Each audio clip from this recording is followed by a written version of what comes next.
Hey guys. So I wanted to come on here and talk about an article that I read this week.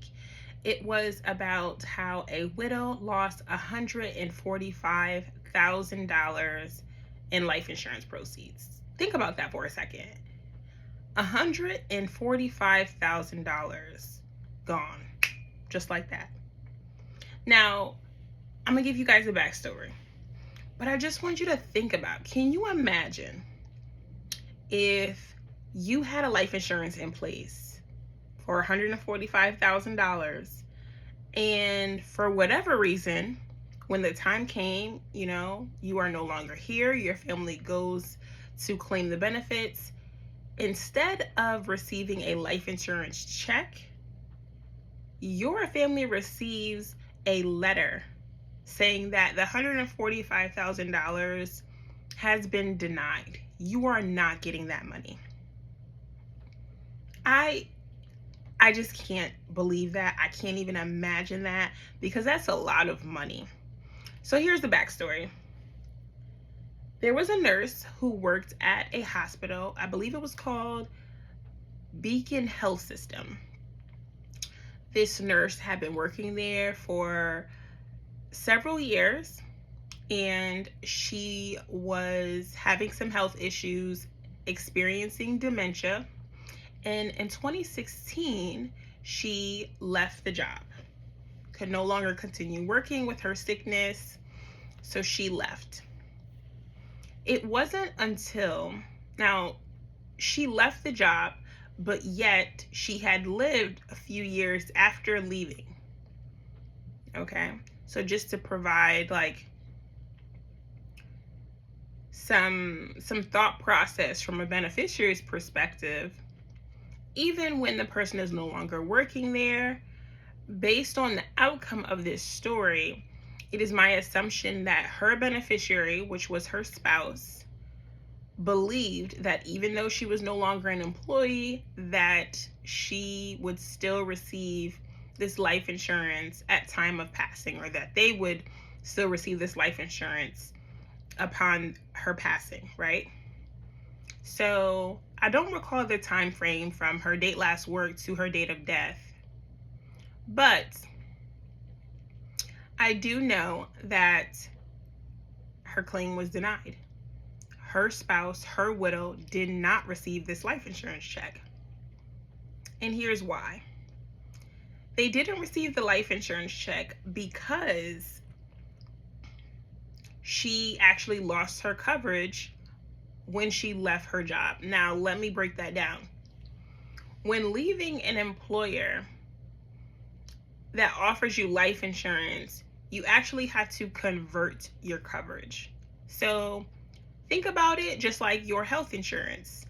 When you leave an employer that's offering you health insurance, even though you're paying premiums on that monthly, they give you a time frame, 30 days, 60 days, to convert your policy before you lose it. So in this case, this woman needed to convert from an employer provided coverage to an individual coverage.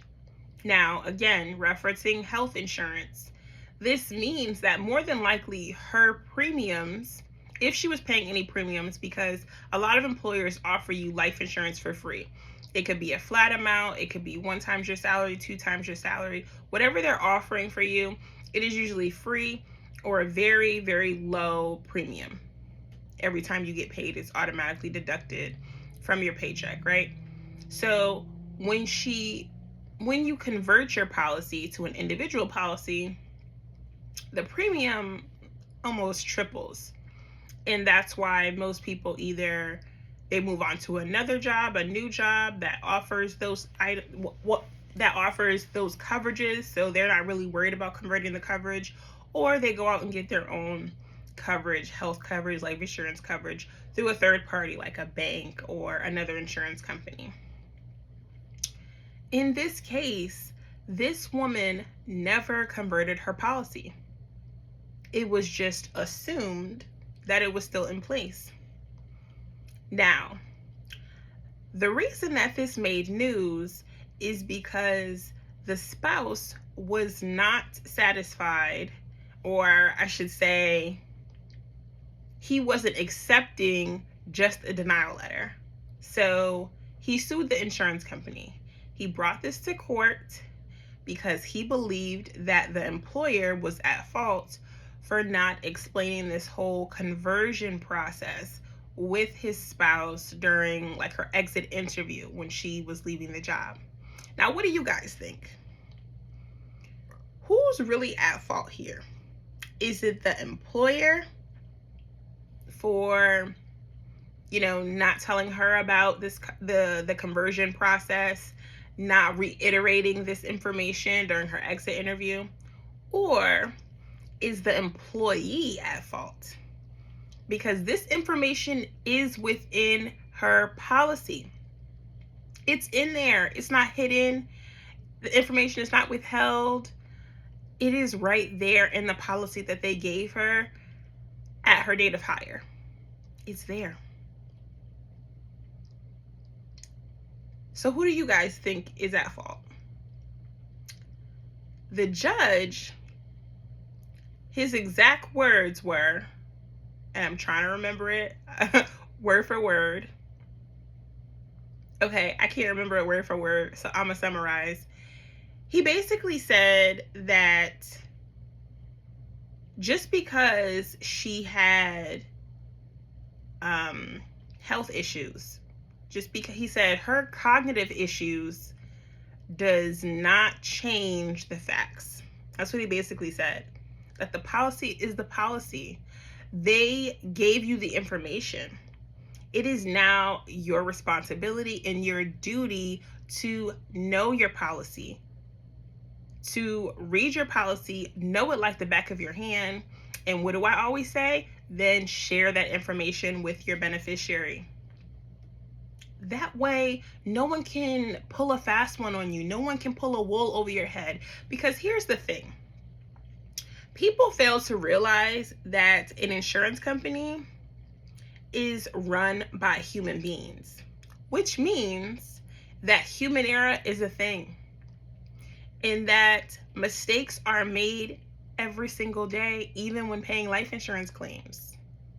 But if your beneficiary is the expert that they should be in your policy, there's no way an insurance company ran by human beings who make mistakes every day, there's no way that could get past your beneficiary, because they know it like the back of their hand. I can't tell you how many times I made mistakes and people called in to tell me about the mistakes, and I knew that this person knows their stuff.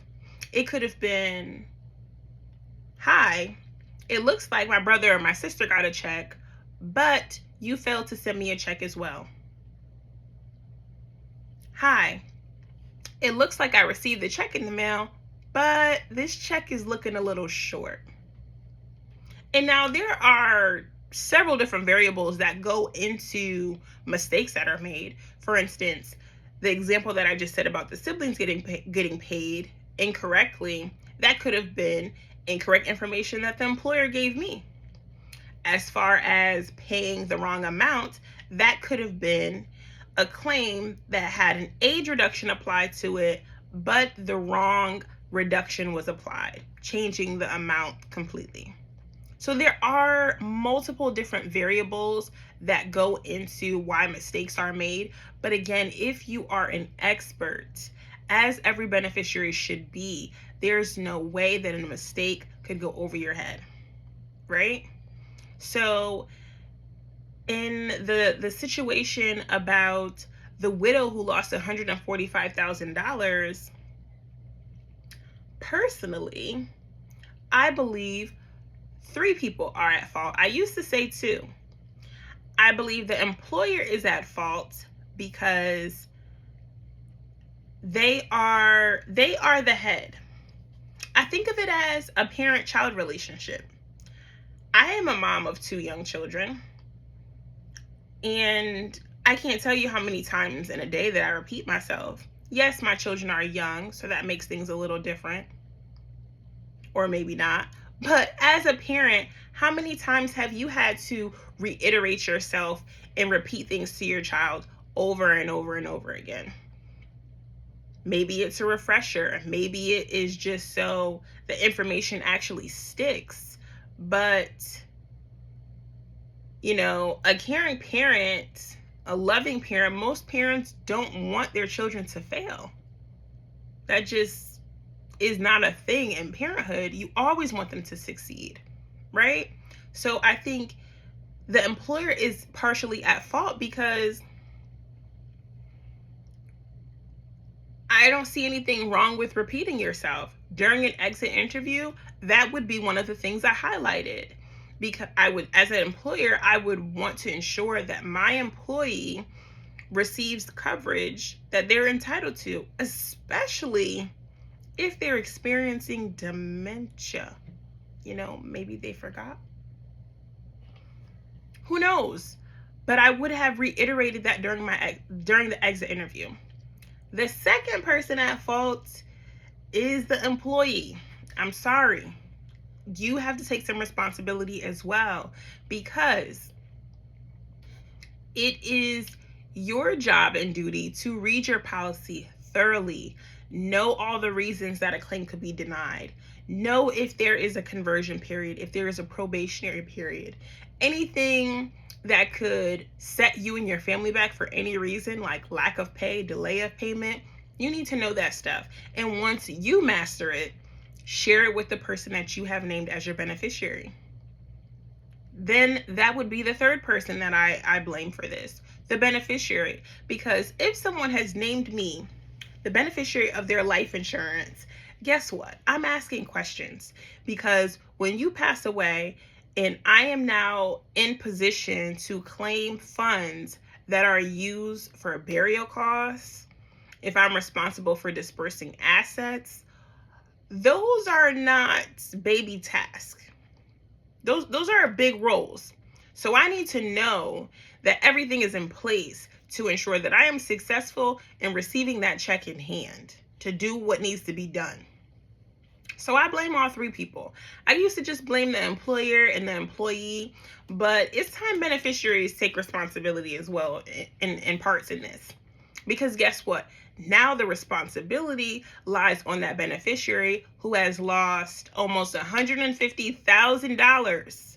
Now they have to dig in their pockets and pay for a funeral. Now they have to dig in their pockets to manage any leftover debt and bills this person left behind. I know they're kicking themselves. And this is a big mistake. This is a big boo-boo.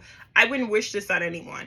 And that is exactly why I am hosting a free webinar this Friday where I will teach you everything your beneficiary should know.